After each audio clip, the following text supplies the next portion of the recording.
Olá, sétimo ano, good morning, como vocês estão?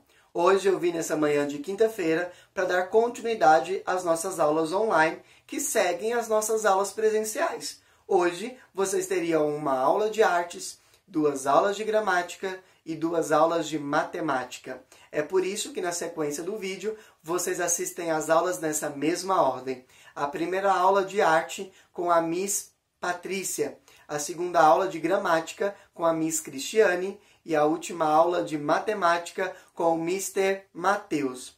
Eu espero que vocês estejam se esforçando ao máximo, fazendo todas as atividades que são propostas. Deixe aqui os seus comentários, não esqueça de compartilhar com seus colegas as nossas aulas para que todos possamos acompanhar o conteúdo programático, ok? No mais, eu queria desejar a todos uma boa aula e uma ótima quinta-feira. Até amanhã!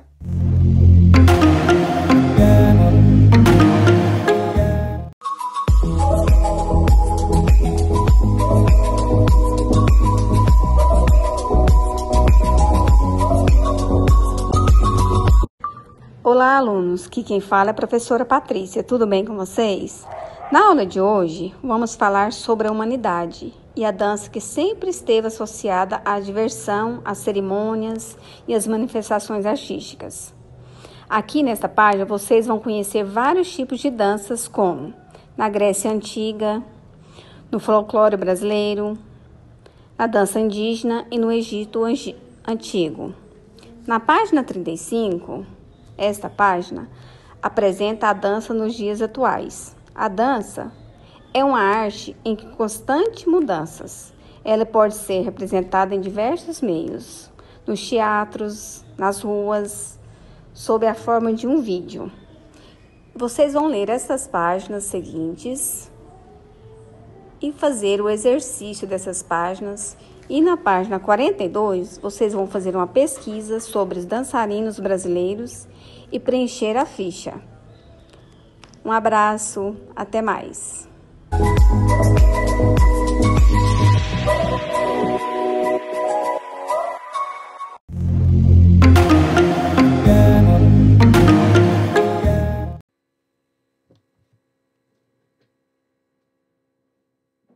Bom dia, sétimo ano, tudo bem com vocês? Espero que esteja tudo tranquilo. Então, hoje, quinta-feira, né, seguindo aí o nosso horário oficial de aulas, nós temos 2 aulas de gramática, tá? Hoje nós estamos iniciando o módulo 2, tá? Então, o livro 2 aí. Então, o nosso conteúdo de gramática se inicia no módulo 2. Então, hoje, dia 17. Então, nós temos 2 aulas aí. Hoje, nós estaremos falando um pouquinho sobre o modo imperativo. Nós já falamos, né? Eu já passei para vocês no quadro uma explicação sobre esse modo imperativo no início do ano, quando nós iniciamos o conteúdo verbos. E aqui, né, agora, a partir de agora, nós falaremos, né, nós estudaremos alguns detalhes mais profundos sobre esse conteúdo. Nós vimos só o início, só o básico. Então, agora nós iremos explorar um pouco mais esse conteúdo aí do modo imperativo, tá bom? Então, nós temos aí as explicações que estão na página 23 e 24, os exercícios da 23 a 27 e o homework, que é da página 28 a 29, tá? Reforçando com vocês a questão de estar postando as atividades lá no Google Classroom, tá?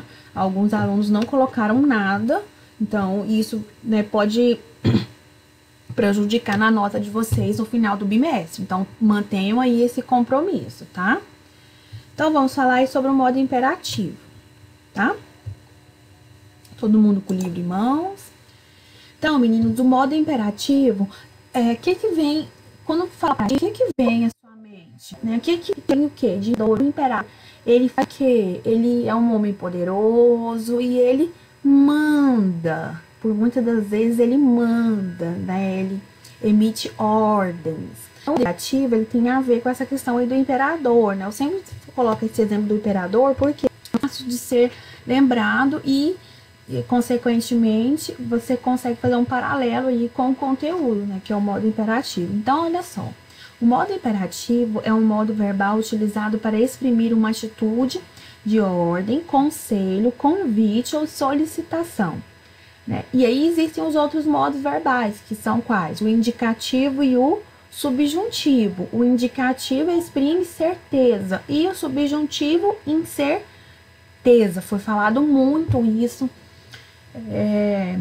nas semanas que antecederam o período de quarentena. Vocês fizeram até teste sobre esse conteúdo. Então, o modo indicativo ele exprime certeza e o subjuntivo incerteza. Então, para fixar aí, o modo imperativo ele te dá ordem, ele te dá conselho, ele te convida, ele te faz uma solicitação. Então, lembrem aí do imperador, né? Da pessoa que impera, que dá ordem, tá?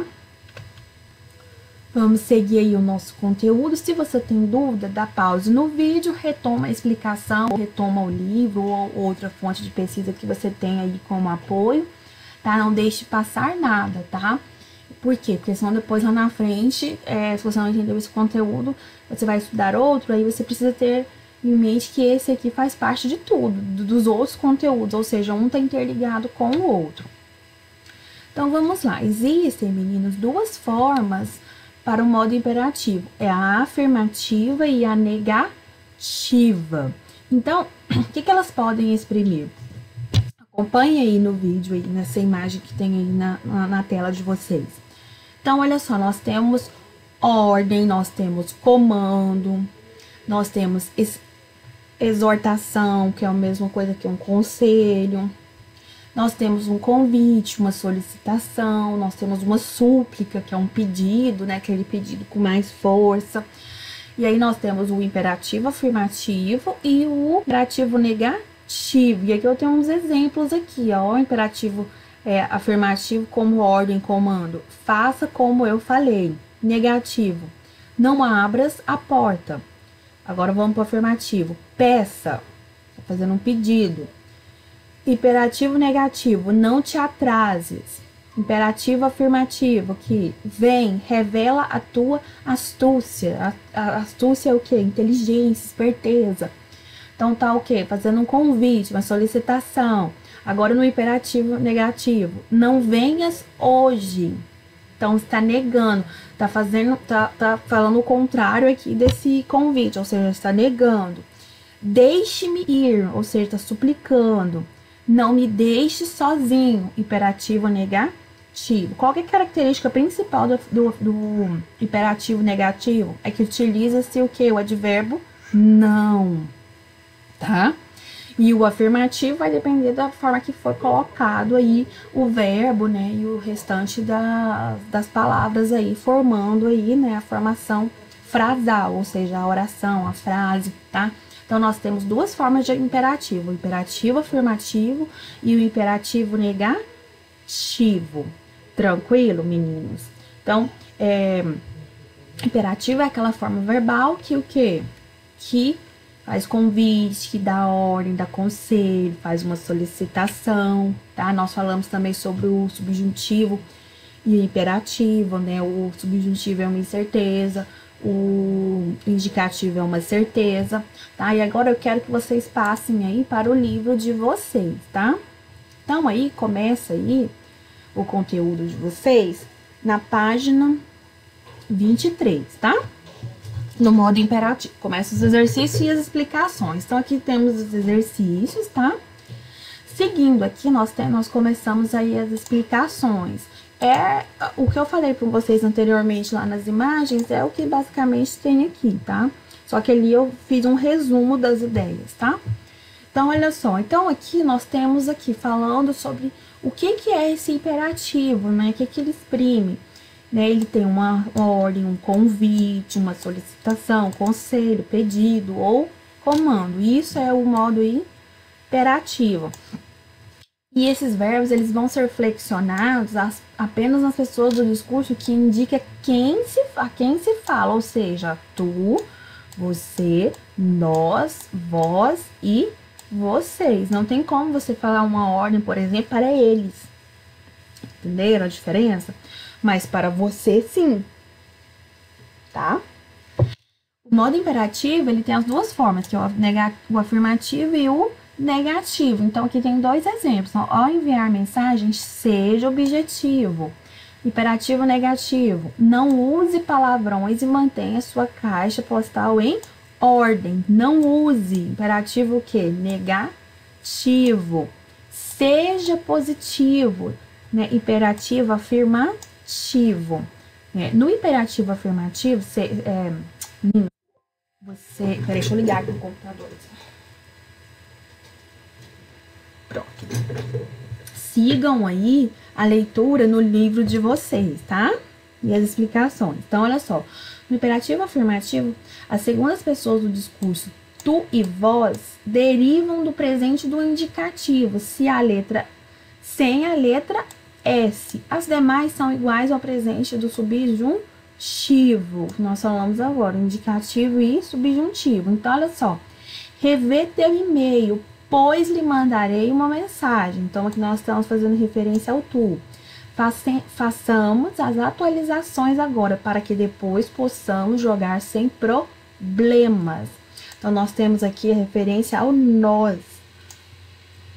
Então, aqui nós falamos o quê? Sobre o presente do indicativo e o presente do subjuntivo, ou seja, o presente do indicativo é uma certeza. Então, quando você fala rever, tem certeza que vai ser revisto, que vai, né, terá essa ação de rever. Agora, se eu falo façamos, nós já estamos fazendo referência ao presente do subjuntivo, porque não tem se façamos. Nós, eu posso fazer a minha parte, mas o outro não, porque eu coloquei várias pessoas no meio e se tornou o nós. Tranquilo? Aqui, seguindo na página 24, tem as explicações aqui seguindo sobre esse conteúdo. Então, aqui, nós temos aqui a conjugação do verbo escrever, né? Como que ela ocorre no modo imperativo. Então, aqui eu tenho o presente do indicativo, o imperativo afirmativo e o presente do indicativo, tá? Então, por exemplo, aqui no imperativo afirmativo, não tenho eu. Por quê? Porque não tem como eu dar uma ordem para mim. Entendeu? Não tem como. Então, aqui nós temos no presente indicativo, escrevo, escreve sem o S no final, escreve, escrevemos, escreveis, né? Que é o escrevei, escrevem. Aí depois seguindo aqui, ó, escreve, escreva, escrevamos, escrevei, escrevam, escreva, escrevas, escreva, escrevamos, escrevais e escrevam. Eu peço para que vocês dê pausa aí no livro e façam a leitura dessas três conjugações, tá? Lembra muito aqueles trava-línguas. É bem legal fazer essa leitura. Nós até vimos trava-língua no início do ano. Então, aqui tem o verbo ser, falando sobre o verbo ser. Com relação ao verbo ser, sua forma verbal foge à regra da segunda pessoa do singular, o tu, e na segunda pessoa do plural, vós. Veja os exemplos. Se cauteloso ao acessar a internet. Sede mais paciente. Tudo tem seu tempo. Então, aí são duas conjugações aí referentes ao verbo ser, tá? Agora, nós falaremos sobre o imperativo negativo, que é aquele do não. Então, não diga isso, Beth. Ela vai se magoar. Eu estou falando de quem? De você. Jamais gastem tudo que vocês têm. Nem tem o vocês aqui, mas eu li só para vocês perceberem onde que ele aparece. Então, vamos observar aqui a conjugação dele aí no negativo. Então, o que mudou aqui no imperativo negativo? Foi acrescentado o quê? O advérbio não. Então, e aí transformou-se em imperativo negativo. Esse conteúdo do imperativo é muito tranquilo, ele é mais fácil do que os conteúdos que nós vimos anteriormente, como verbos regulares, verbos irregulares, conjugação verbal, né, nos tempos verbais, pretérito, no presente, no futuro. Esse aqui é um pouquinho mais tranquilo, mas precisa ter atenção na hora de conjugar o verbo, por exemplo. Aqui em cima, quando fala que tem que tirar o S, você tem que tirar o S. Se você não tira o S, o que acontece? Ele fica conjugado de forma errada. Ou seja, se tiver um exercício assim, seu exercício vai estar incorreto. Então, tem que tomar cuidado com esses detalhes. E aí, aqui, meninos, nós temos aí os exercícios, tá? Então, nós temos aí esse início aí de exercícios. para serem feitos, tá bem tranquilo. Depois tem esse aqui das placas, que você vai relacionar o significado, vai falar qual que é o objetivo, vai identificar os verbos presentes, né, nos nomes de cada palavra. Então, você vai observar o quê? E vai identificar quais são esses verbos que estão aí no nome das placas. Depois, você vai dar de que tempo e modo se originaram esses verbos. Tempo, meninos, quais são os tempos? Pretérito, presente e futuro. Quais são os modos? Modo indicativo, modo subjuntivo. Né? Ainda tem o modo imperativo. Então, você vai falar qual é esses modos aí. Depois, na letra E, esses verbos se referem a qual pessoa do discurso? Então, você vai estar falando aí quais pessoas do discurso. Quais são as pessoas? A primeira, segunda, terceira, singular ou plural. F, seguindo aí o exercício. Né? Entre as denominações das placas, há uma frase nominal, isto é, não apresenta verbo. No entanto, ela expressa o mesmo sentido dos outros nomes das placas. Identifique. Então, você vai procurar aí qual dessas placas aí tem o sentido aí de uma frase nominal, ou seja, sem verbo. E aí você vai identificá-la, vai escrever ela aí.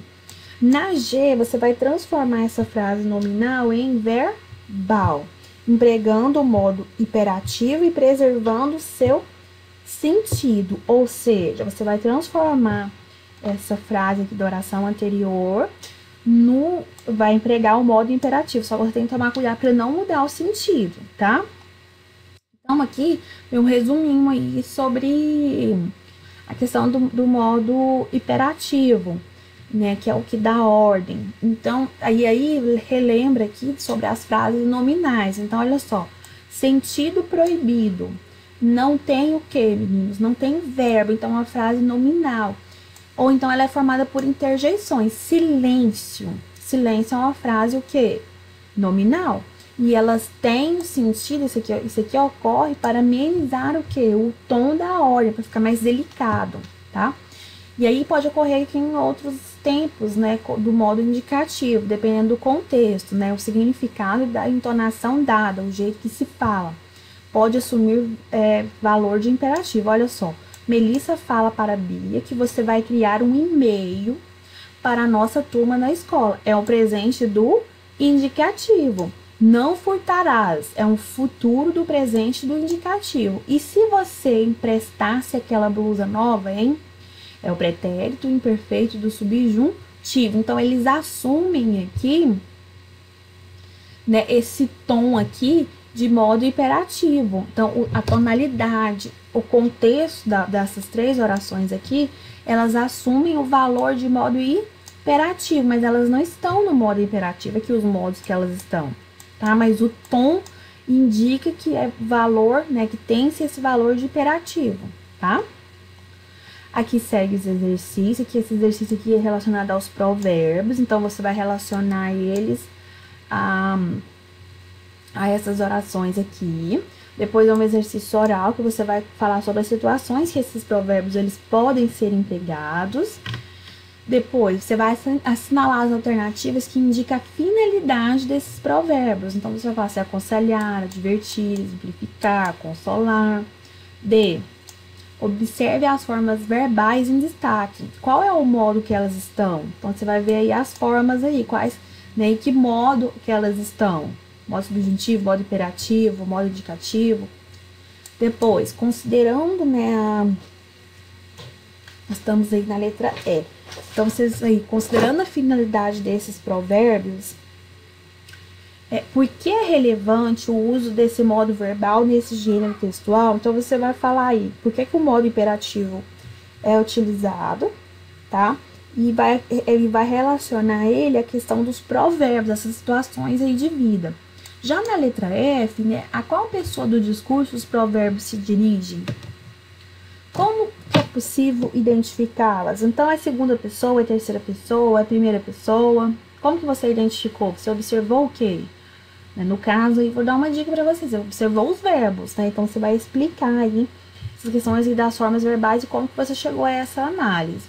Na G, como ficariam os provérbios se estes dirigissem ao pronome você? Então, você vai reescrever essas orações, introduzindo a questão do você, do pronome você.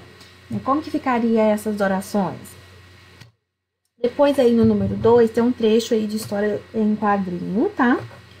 Vocês estarão analisando, lendo.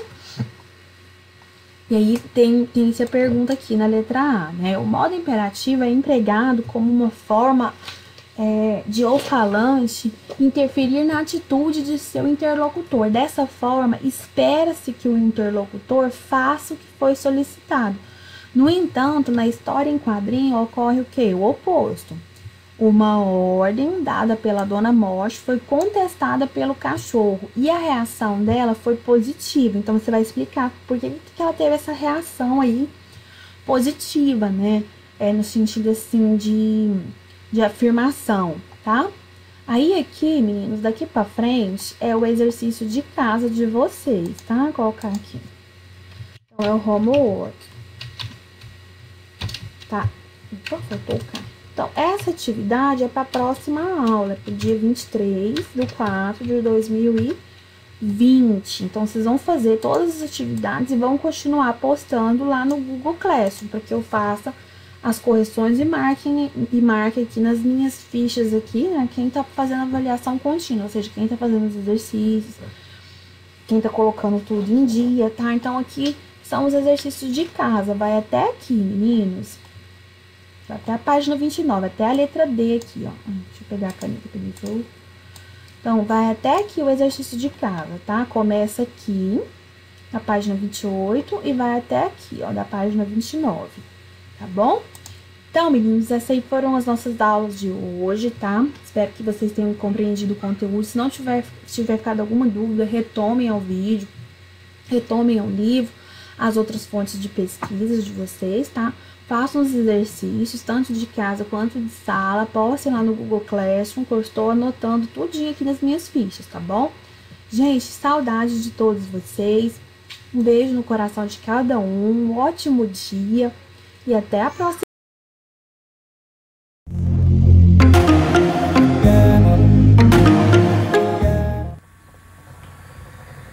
Fala galera, voltamos para mais essa aula.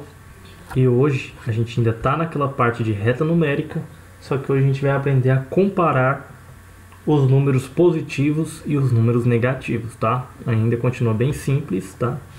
Vocês conseguiram fazer os exercícios que eu passei na última aula? Vou estar esperando lá no Google Classroom, tá? Só até essa semana, quem não entregar vai ficar sem nota, beleza? Então vamos lá, ó. Comparação. Um número positivo é sempre maior que zero e que um número negativo. E o zero é sempre maior que qualquer número negativo. Então vamos lá, vamos colocar isso aqui na prática. Vamos fazer nossa reta aqui para explicar para vocês. Quem quiser acompanhar, tá na página 16 do módulo 2, tá? Então aqui tem nosso origem, é o ponto zero.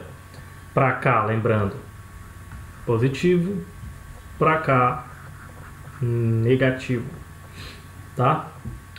Então, ó, vamos colocar aqui então: menos 1, menos 2, menos 3, menos 4, menos 5, menos 6, tá? Então vamos escrever aqui: menos 5, menos 4, menos 3, menos 2, menos 1. E de cá, 1, 2, 3, 4, 5, 6. Ok? Então aqui está a nossa reta numérica. E vamos comparar agora os valores. Vamos supor que eu pegue o menos... Não, pegue o 2 e o 5. Qual que é maior? O 2 ou o 5? O 2 é maior, não é? Opa, não é. Quem falou que ia tá errado, hein? O 2, ele é menor que o 5, não é? Sempre foi. Então, ó. Não existe isso aqui, tá? Então, o 5 não é maior que o 2? É. Agora, vamos supor que a gente pegue o 6 e o 5. 6 e 5. Qual que é maior? 6. Certo? Isso aí é fácil a gente saber, correto?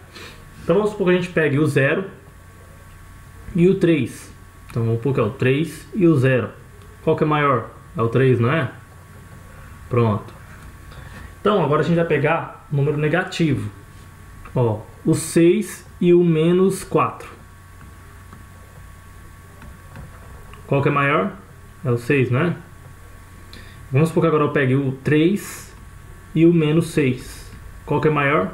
O 3. Ó, sempre um número positivo vai ser maior do que 0 e que qualquer número negativo. Então o sentido de crescimento é esse aqui, ó. Começando lá do menos infinito até o mais infinito. Então se eu pegar um número lá, menos 1 milhão, e o 1, qual que é maior? O 1 é maior que o menos 1 milhão, ok? Quanto mais para a direita, maior ele fica. Beleza? Então agora vamos supor que a gente pega aqui, ó, menos 6 e menos 3. Qual que é maior? O menos 3 não está mais para a direita? Ele não está mais próximo do zero? Então ele é maior. Então o menos 3 ele é maior do que o menos 6. Quanto mais negativo for ficando, menor vai ficando, ok? É diferente dos números positivos. Quanto mais para lá vai indo, mais para a direita vai indo, vai ficando maior, não é? Aqui não, quanto mais para a esquerda vai indo, vai ficando menor. Quanto mais próximo do zero, o número negativo é maior, ok? Então menos 1 ele é maior do que menos 1000, por exemplo, tá? Menos 1 é maior do que menos 1000. Beleza? Então essa daí é nossa comparação. Ó, e de maneira geral a gente pode falar o seguinte. Vou 3 pontos aqui para vocês. Quando a gente tem dois números negativos, o menor é aquele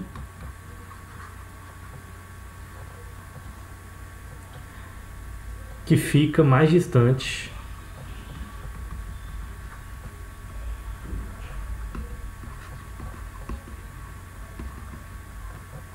da origem, do zero, ok? Então aquele número que está mais distante do zero, dos negativos, né? Ele é menor, tá? Segundo ponto, um número negativo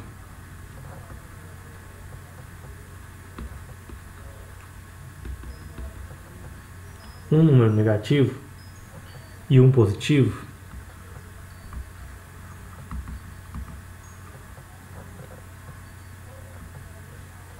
o menor é sempre o negativo, tá? Então se eu tiver menos 10.000 e 2, o 2 ele é maior do que o menos 10.000. Um número negativo sempre vai ser menor do que um número positivo, tá? Não importa. E terceiro ponto, dois números positivos, o menor é aquele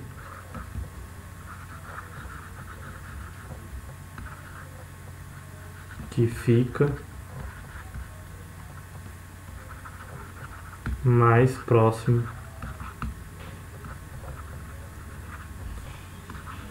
da origem, o zero, tá? Então, diferente do número negativo que a gente viu aqui na primeira, ó, diferente disso, que quanto mais distante do zero, menor vai ficando, no positivo é o contrário, quanto mais próximo do zero, menor ele vai ficando. Então, por isso que o 5 é maior do que o 1, beleza? Então, essa daí foi a nossa aula de comparação, né, entre números positivos e negativos. E eu vou deixar um exercício para vocês, que é o exercício 1 da página 16 e o exercício 2 da página 17. Aí na próxima aula, esse aqui é para vocês fazerem, e na próxima aula a gente vai corrigir aqui por vídeo, beleza? Não precisa mandar esse lá no Google Classroom. É só fazer que a gente vai corrigir, tá bom? Beleza? Vejo vocês na próxima aula.